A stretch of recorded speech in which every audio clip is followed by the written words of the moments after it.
First, reform smashed the uni-party duopoly on British politics, delivering a result unbeforeseen, certainly in our lifetimes, arguably a result unbeforeseen for a century. And in those councils that reform has control of, with the limited power available to councils in this country, reform has been pulling on those levers with all of its might. Our brilliant council leaders, many of them are here in this room now, have worked with their teams to look to fight for taxpayers. And what we have already done is save north of £100 million in the first 100 days of those reform councils, in no small part as a result of ending and scrapping the outrageous net zero spending, spending money on upgrading buildings that certainly did not need upgrading. And what we've also seen and shone a light on, a very bright disinfecting light, is the outrageous manner in which British taxpayers have been asked to pay for illegal migrants' trips to safari parks, trips to the circus, trips to the cinema, Domino's Pizza, McDonald's, TV licenses. British people are sick and tired of being treated like second-class citizens in their own country. But our work has only just begun.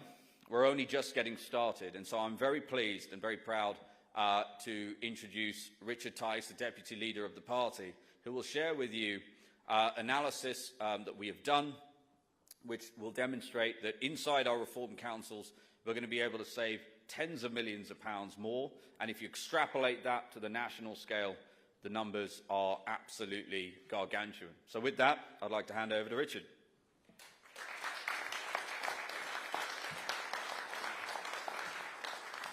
Good morning, everybody. Thank you very much, Zia, for that introduction. Well, when we won those 10 councils and the largest party in 3 others, we said that we would dig in, we would get to work and we would find some savings. And everybody said, no, it won't be possible. You might find a little bit here and there in a few traditional areas. But no, we said, actually, we're going to look everywhere. And we're going to look in locked cupboards. We're going to look down the back of the sofa. And I just want you to imagine, just imagine that we found savings of between 6 and 8% of annual council expenditure in a place that no one's previously looked. Just think about that. Imagine what you could do with 6 to 8% of annual expenditure. That would give you the properly funded resources, for example, to invest in social care. Everybody talks about better social care provision, but no one's found a way to pay for it, or more health facilities, or more bypasses. Just imagine what could be done with that 6 to 8% extra. But sorry, folks, you can't have that because actually you've got to put up with overcharging and underperformance. So the question is, how long do you accept being overcharged by a supplier? And how long do you accept with poor performance, bad performance? How long? 1 year? 3 years? 5 years? Longer? Before someone comes along and gives you the yellow card. And then if you don't perform, it's the red card. That's what you do in business, and that's what we are starting to do with our councils. And it brings us to the sometimes unglamorous topic of local government pension schemes. Not sexy, but the numbers are enormous.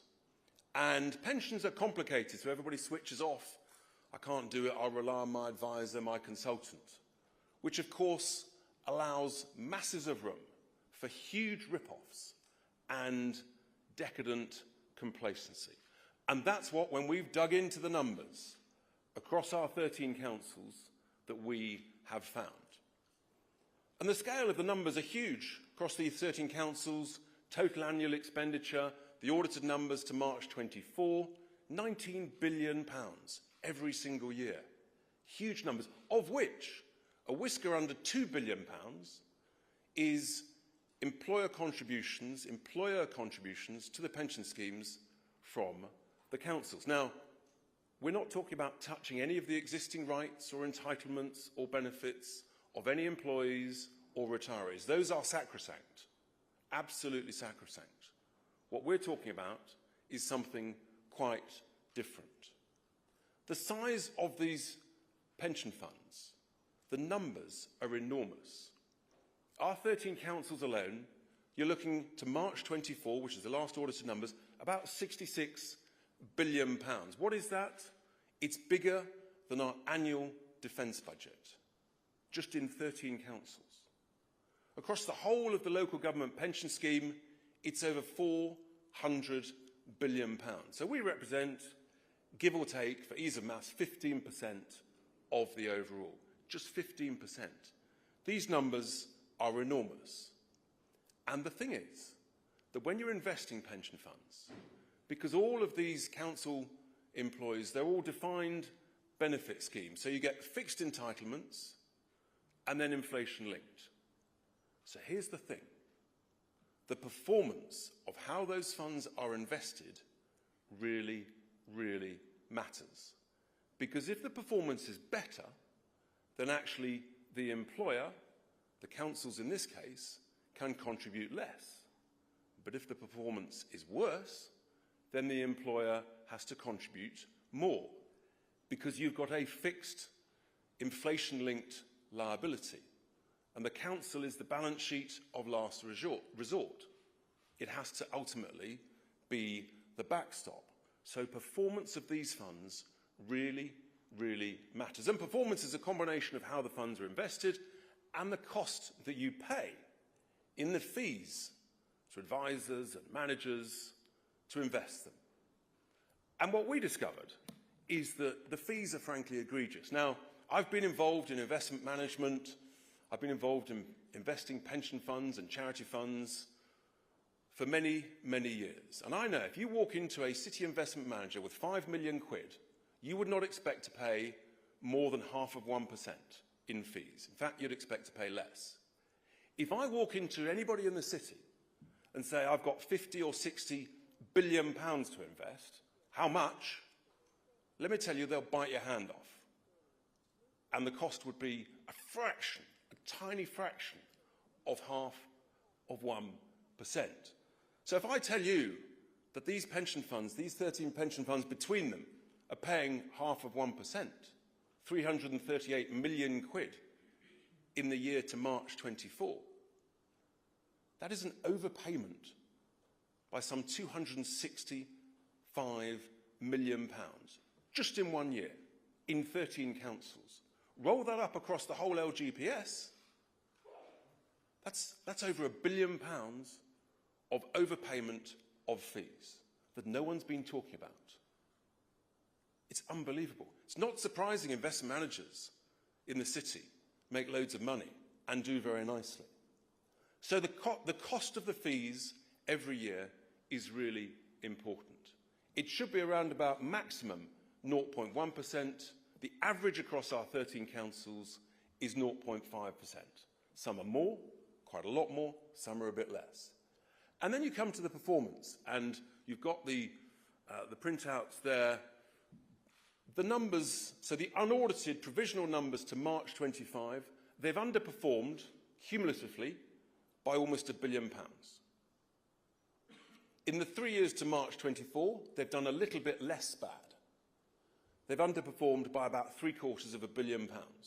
In the 5 years to March 24, in every single year across the board, they've underperformed by about £1.24 billion.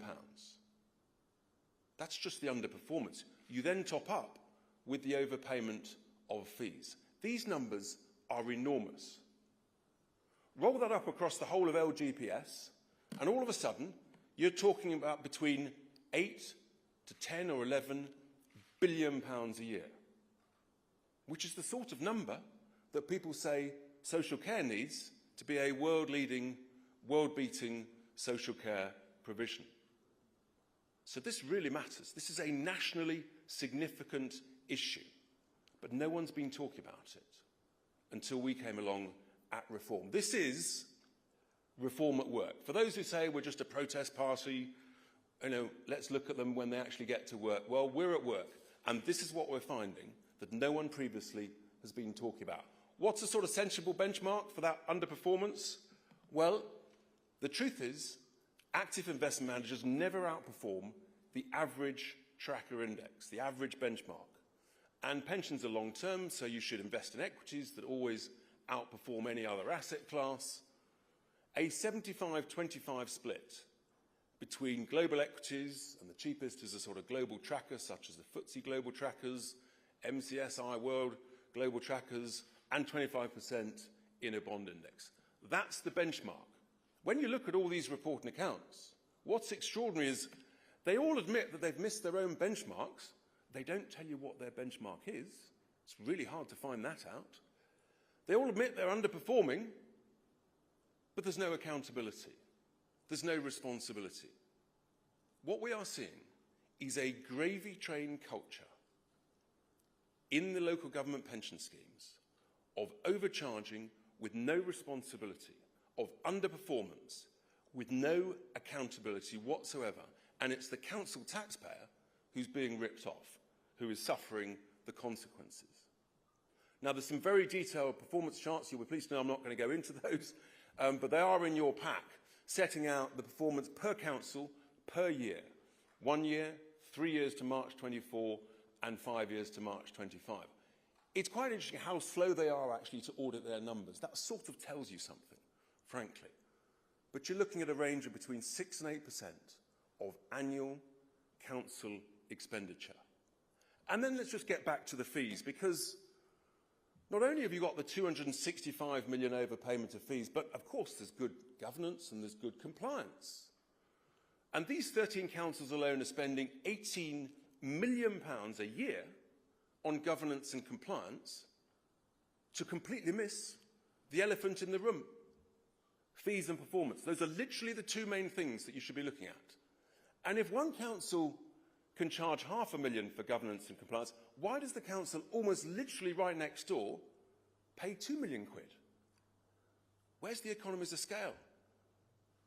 I mean, the advisors, the consultants, the lawyers, they are making off like bandits. This is a genuine outrage. It is a true scandal of mismanagement. And then you look at the actuarial valuations. Some people might say, no, Richard, they're all underfunded. They're not. They were all slightly overfunded, with one tiny exception at March 22, the March 25 actuarial valuations. They will all be well overfunded. 6 to 8%. Who manages these schemes, you say? Who's responsible? Well, they're managed by 8 pools. And we're all in the wrong job. The job to be in is to be a director of one of these pools, because the chances are you're earning over £500,000 a year. Some are earning 600 grand a year. These are amongst the highest paid public servants in the country. Now, you might say, well, if you're doing a brilliant job, if you're knocking it out of the park in performance terms because performance matters, then you don't mind paying a good whack. But if you're overpaying, being overcharged, and consistently underperforming, it's extraordinary. Where's the governance and compliance? These 8 pools, they have their own governance teams and compliance. No one seems to check them out. Well, you know the old expression, what's responsible? Go woke, go broke. When you dig in to these reporting accounts, you find that actually there's more space allocated to climate change, more pages devoted to climate change than there is devoted to the performance of the funds. And so you've got the Nature Climate Fund, you've got the Climate Opportunities Fund, the New Environmental Opportunities Fund, Renewable Funds, Sustainable Funds, however long the list is. This is a meaningful cause of underperformance. Not the only one, but a meaningful one. And then there's another thing. Because when you invest in trackers, they're listed equities. You can see the valuations every day. But the truth is, many of these are invested in what we call illiquid investing. They're locked up in funds that you can't sell. They might be a 5 or a 7 or a 10-year fund. All these climate funds, most of those are illiquid investments. And that generally means you're paying higher fees. You can't get out of them if the managers don't turn out to be any good. And then also the managers are tempted to overvalue the funds every year in order to earn higher performance-related fees along the way. All of these councils, with one exception, are invested in between 20 and 40% of their funds in these illiquid funds. That is simply negligent. At a maximum, it should be 10%. This is simply financially incompetent at best. Gross negligence at worst. Where's the governance and the compliance for your 18 million quid? Well, what are we going to do about it? Well, the first thing is we're absolutely determined to stop this rip-off, this complacency. Because it's not glamorous, because people don't understand it, no one has dug into it. Well, we have. The second thing is we're going to urge all our council pension committees to urgently change course. This cannot go on. It is simply unacceptable. And today we're lodging an urgent question to the Speaker to raise this in the House of Commons first day back after the holidays. The numbers are enormous. £8 to £10 billion a year is the potential if this is done properly. And any council committee that says, no, we're not going to do this, we're quite happy with the status quo, mark my words, if you do that, you are showing you're on the side of the rich city investment managers. We at Reform, we're on the side of elderly, vulnerable residents in our council areas who need better social care. That is the difference, ladies and gentlemen. And finally, the next thing we need to do is, because frankly of what's gone on with these pools, we need to look at a new Reform pool manager. Because bluntly, we think we can do this better. We've done it before, we understand it more, and I think this is proven by the fact that no one has ever previously dug into this like this. So this, ladies and gentlemen, is Reform at work, digging in, finding savings on behalf of our residents and our taxpayers. Thank you very much. Now, in our usual way, we look forward to questions from the press, and we've got a long list here. We're starting with GB News, Olivia Uckley. Hi. So can you guarantee that council tax would go down under Reform? And also, do you have plans to reform other public sector pensions, the NHS, teachers, for instance? So what we're identifying is these potential savings, absolutely significant. The council committee, the pension committees have got to change course. And these are the numbers on a long-term basis that are clearly shown, 5, 6, 7 years. And then it's for the council leaders to decide what to do with it. Everybody's talking about social care. No one's found a way to fund it. So that is a very obvious place to start. But every council will be slightly different. But the sort of equivalent numbers you're talking about per household, as an average, it's between £300 and £350 per household per year. So it's real cash. And of course, to the individual paying that council tax, that's a post-tax number. So the big sums, ultimately it's for the individual councils to decide. If you've got a council that's already got a brilliant social care provision, they might say, yeah, we can freeze council tax or whatever. So that's ultimately to them. What we've got to do is change course urgently. BBC, Helen Catt. Sorry, there was one other subtext, I'm sorry, Olivia, to your second point. Yes, this is the first phase of what we're looking at. And to repeat, we're not talking about touching anybody's rights, entitlements or benefits. But there are other parts of the public sector pensions that do need looking at. Lots of people know it and they're talking about it. The bond markets are worried about the unfunded pension schemes. That is for a later day. This is focusing on the local government pension schemes, which are funded. Actually, they're well funded. They're just shockingly managed. Sorry, Helen. Can you just explain a bit more, when you're talking about the pension committees changing course, in what way? Is it directing what they can and can't invest in? Is it changing the original arrangements? And with a new Reform pool manager, is that about sort of pulling all Reform councils out of their existing arrangements, clubbing together to become a pool on your own, and you have someone that manages that? Can you just explain how it works? Yeah, so it varies between each council, but every council has a pension committee. The constituency of that is varies literally per council. They need to look at what's gone wrong. They need to look at these numbers and say, why hasn't this been spotted before? Why haven't we been advised of this before by our advisors? Frankly, I think there needs to be, in some of the councils, there needs to be a serious review with a possible request for some significant refunds. And yes, we want them immediately to say to their advisors, we want to pay much lower fees. This is outrageous, and here's the proof. And yes, the reality is that in a medium-term basis, you will not beat the tracker index. So you might as well invest 75% in a global tracker, and that will always give you the best performance. And then of the balance 25, that should be in short-term bonds. You could possibly put up to 10%, for example. If you want to invest in infrastructure, and there's lots of talk about investing in infrastructure, well, maybe you should only invest in your council area. And everybody's talking about the lack of housing, so maybe up to 10% in social housing in your particular council should be something that these pension committees and the councils should be looking at. But that's the first thing these council committees have got to do. Obviously, they're all, they've got their constituencies, so they have to have their own decisions and minutes and meetings and votes. But we are giving them a very clear steer that we think they should be looking at. And yes, frankly, I think that our own reform pool manager will do a better job. And some of these committees, no doubt, will say, well, I'm not sure. And we'll say, well, we can see what side you're on. We're on the side of the residents, the vulnerable and the elderly.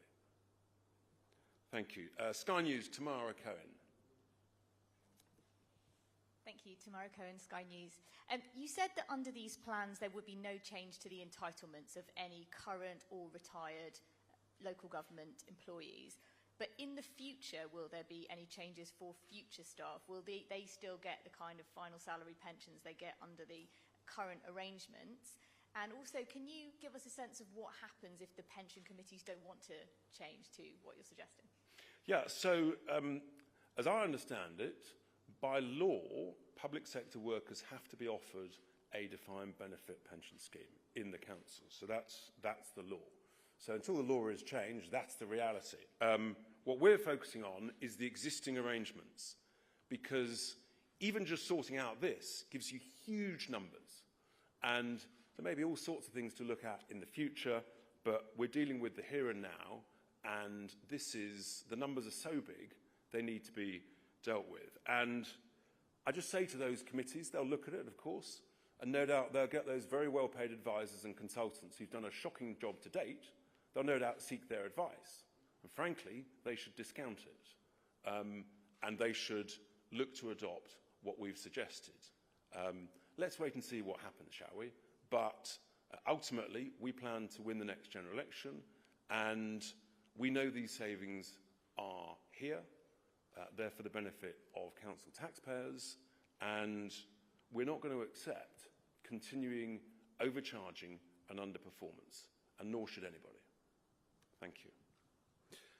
LBC, Agnes. Hi, Agnes.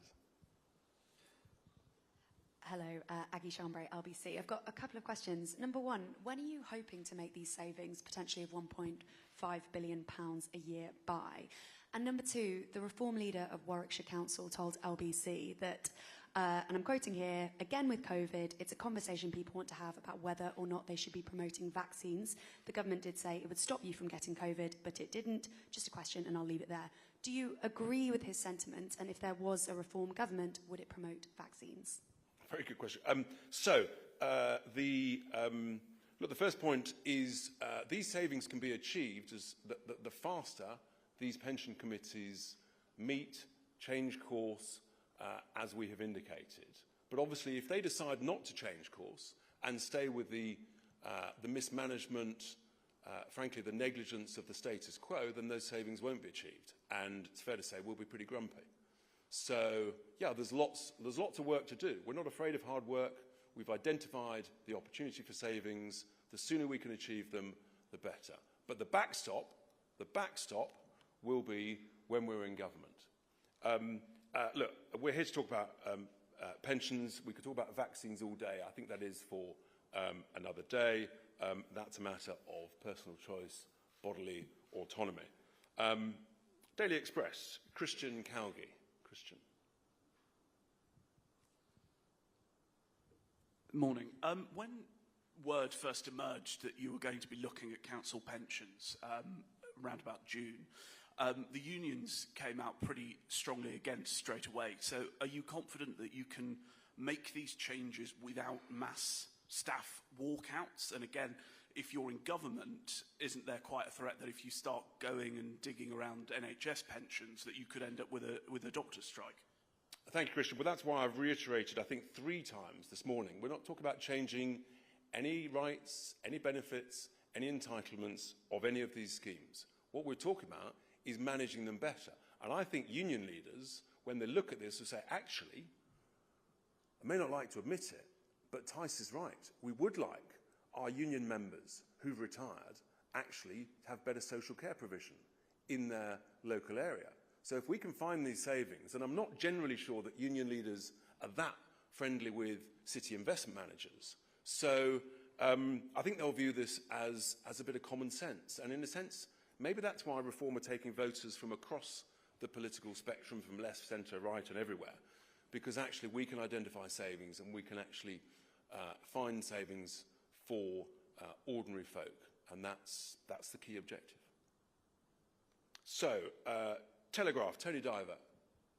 Where's Tony?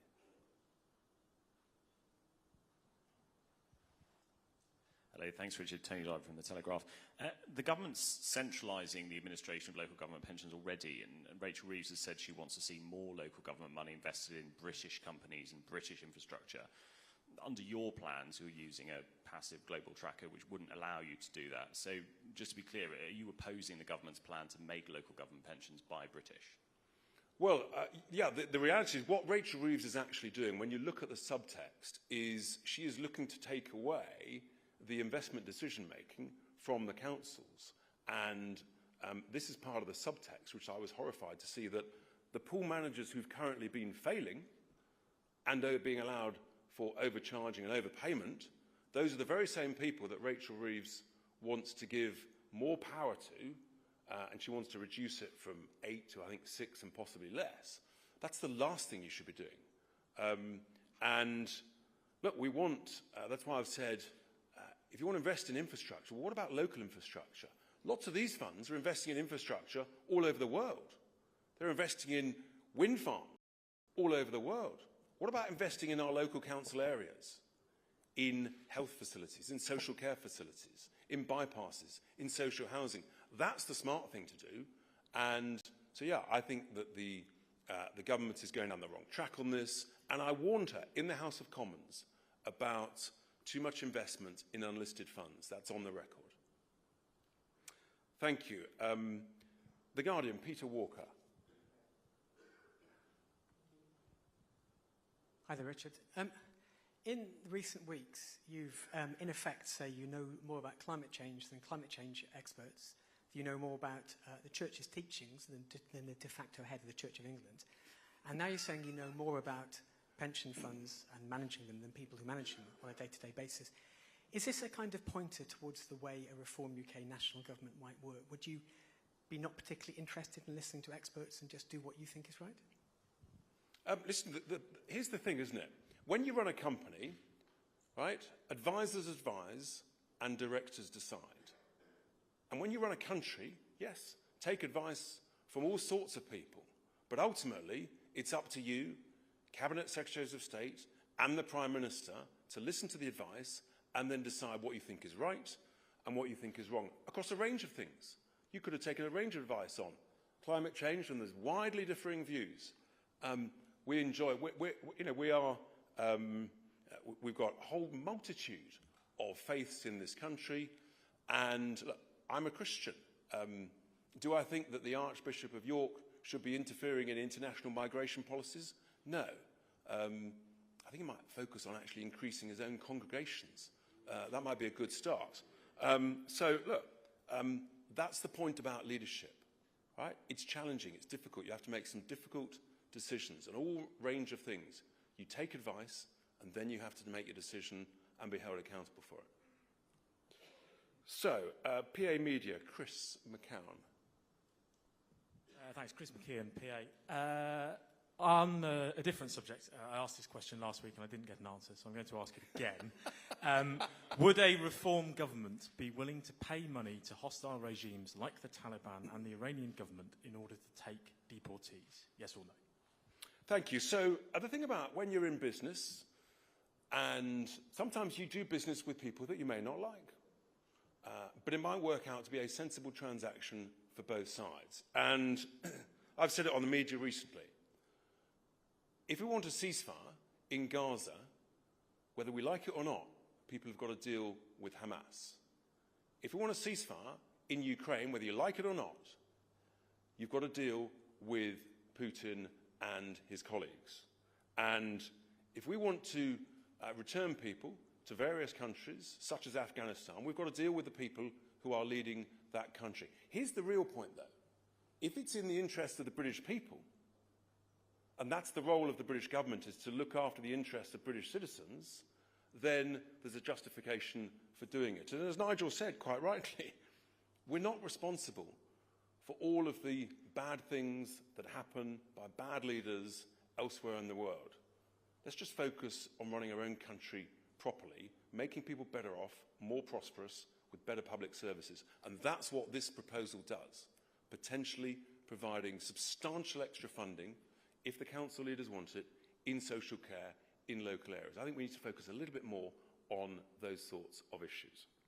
I hope that answers your question. Sometimes you do deals with people you may not want to go down the pub with. William Hazel from the iPaper. Thank you.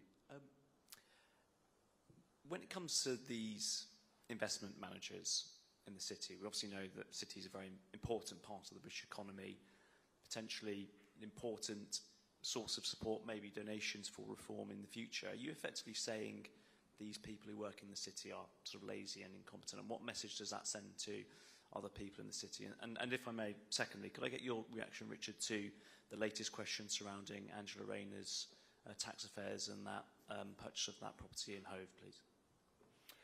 Interesting diversion.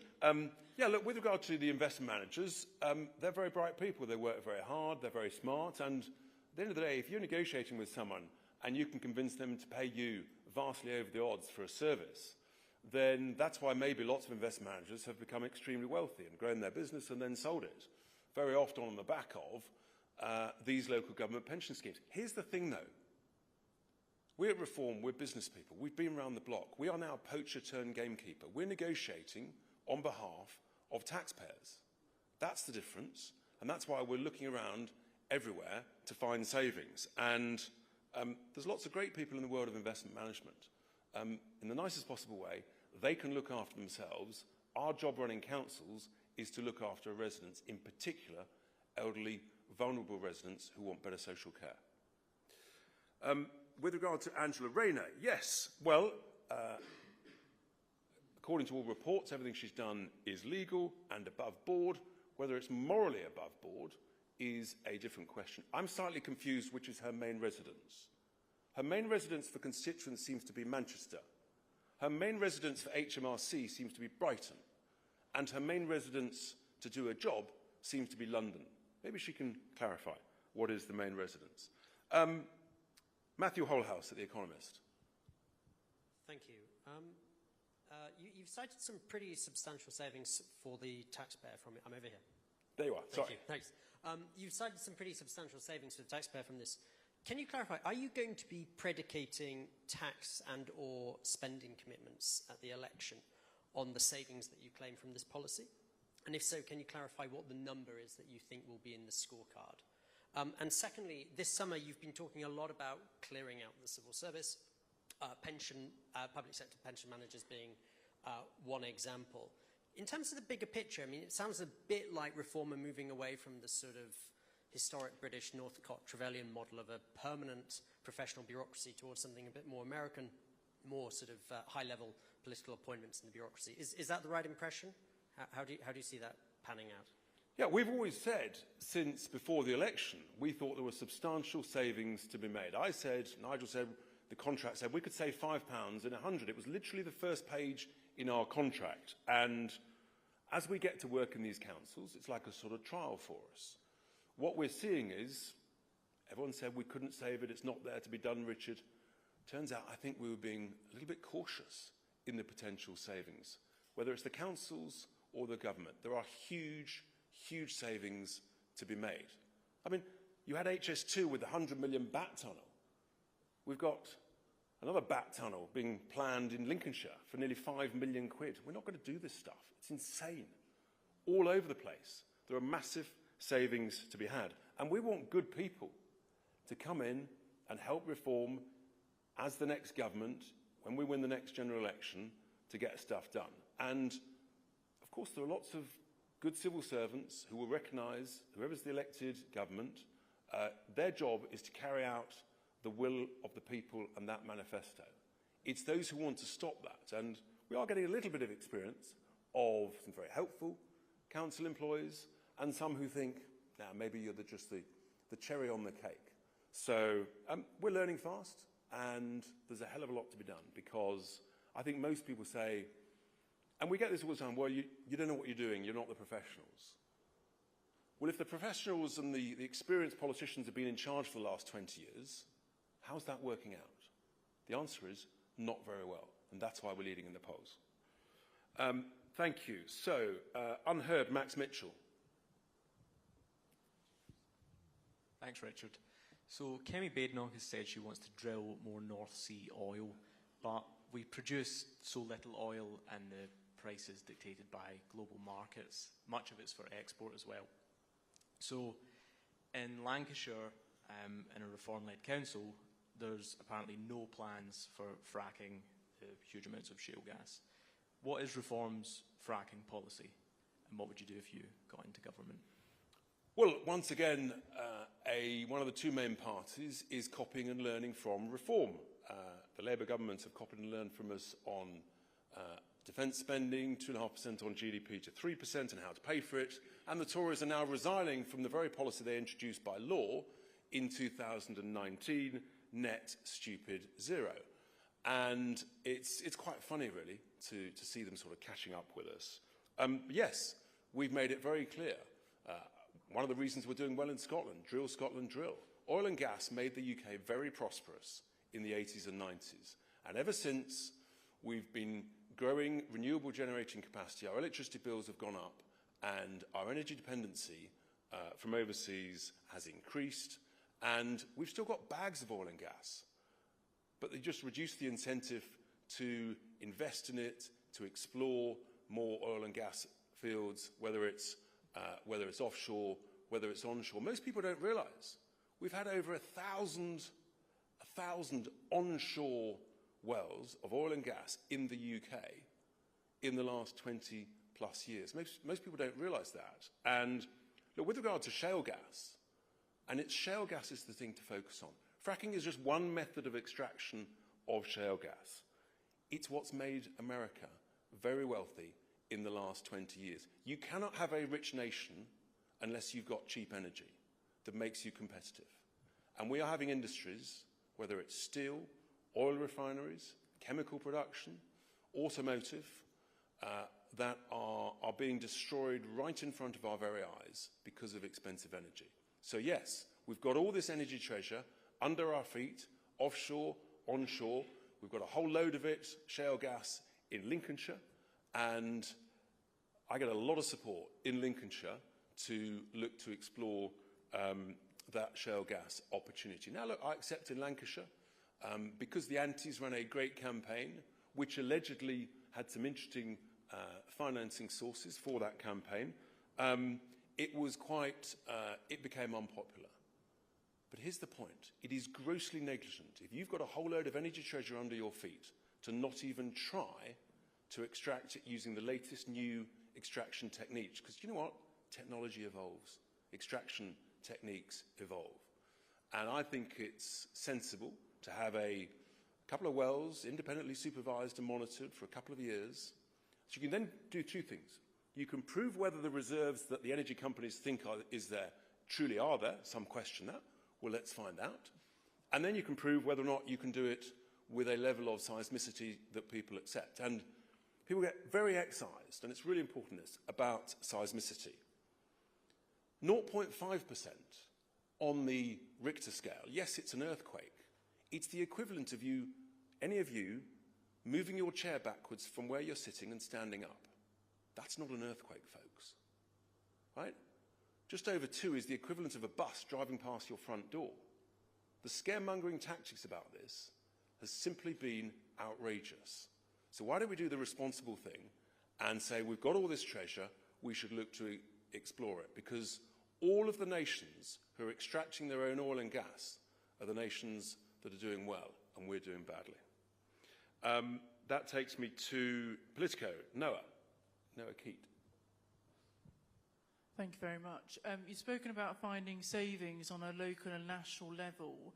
How important will artificial intelligence be for achieving this? And if I may ask, how often do you use AI in your role as a constituency MP? Great question. Well, as a constituency MP, actually I like to meet people face to face, whether it's in the marketplace, whether it's meeting businesses or doing surgeries. So far, specifically in the constituencies, I like face to face. But AI is a huge opportunity for all nations. It's also a challenge because you've got to, well, you can only use AI successfully and grow your economy from it if you've got data centers in your country, and there's lots of talk about data centers here, but most of them won't happen because of the cost of our electricity. So we've got to drive the energy cost down, which brings us back to the previous question about oil and gas. I'm a relative newbie to it, probably like many. It's a huge opportunity, but it's also an opportunity to say, actually, one of the reasons that we don't need to increase the size of our population, that we don't need mass immigration, is because people are concerned about AI reducing the number of jobs. Well, given we've got 6 million people already out of work that we want to get back into work, then actually we need to focus on our welfare plans, get people into work, and yeah, AI is a great opportunity. Interestingly, ironically, it's some of the higher paid white collar workers, the lawyers, the civil servants, who may be looking over their shoulder a little bit more than bar staff in the hospitality sector. Politics News Group, Olivia Harris.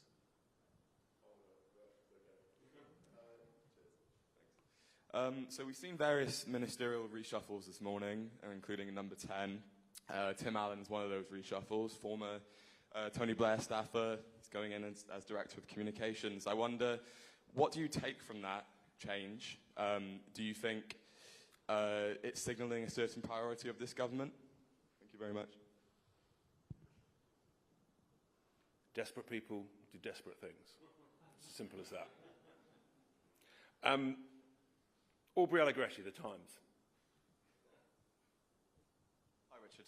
Aubrey Allegretti from The Times. You talked about how you're looking everywhere to find savings. Obviously, one of the largest growing costs for councils is on SEND provision, particularly transport for children. What progress has Reform made in figuring out how to bring down the size of that bill? Can you make the same promise as your pensions announcement, which is that no one's current entitlements will change? And if you don't mind as well, last year we heard that disused RAF bases are going to be used to detain and remove asylum seekers. We still haven't had clarity on whether RAF Scampton will be among them. You're obviously a Lincolnshire MP. Do you think it should be used for that purpose? Thank you. So, funnily enough, I was at a meeting specifically on transport in Lincolnshire last Wednesday, looking at exactly this issue and the costs of SEND transport. And across the country, SEND is in crisis. The growth in numbers and the cost of that provision and the cost of transport. And that's why the government has announced they're going to do a white paper on it. We look forward to that. This is going to bankrupt councils. No ifs, no buts. It is not sustainable. And there are many children who need extra provision. But I regret to say that there are some parents who are using and abusing the system. And we have to be honest about that. That may upset some people. That is the harsh reality. And there are some parents, they want to save themselves the opportunity to get up in the morning, set the alarm and crack on and drive their children to school. So they're using and abusing the free taxi service. This is not sustainable in a country that wants to get richer. So change has to happen. I think the government recognises it. We're digging into it in our councils. The SEND provision is not sustainable. With regard to the sites for our detention centres, we've always said they should be remote. They should be nowhere near residents. What we're not going to do is go through a whole list of site by site, otherwise we'll spend the next month going through various parts of the whole of the United Kingdom.